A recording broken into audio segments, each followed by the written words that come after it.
Mga sadik Starmatic, mga nakalipas na araw, mayroon pong ginawa dito na manual transmission. So grabe no. At talaga yung kanyang clutch lining pudpud talaga hubos. At kanyang flywheel ay may tama, pinamasin siya po namin. Grabe. Ngayon lang ako nakakita sa tagal-tagal kong pagmimik ganitong kagrabe ang natira sa kanyang transmission. Toyota Vios pala ang sakyan na ito.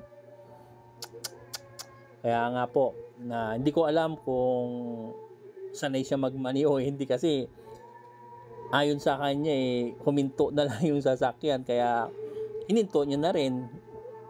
Kaya talagang grabe no. Pero alam niyo po guys, kapag ganito na po ang inyong pong transmission, grabe na po maririnig ninyo sa clutch, ingay, talagang hindi nyo na maintindihan. Kaya kung mayroon kayong sasakyan, lagi ko sinasabi, ina-advise ko, patuloy tayo magpa-check sa mga trusted nating mga mekaniko. Kinakailangan po talaga natin meron tayong mekaniko na pinupuntahan para maging maayos sa ating sasakyan. Muli, Mr. Pads.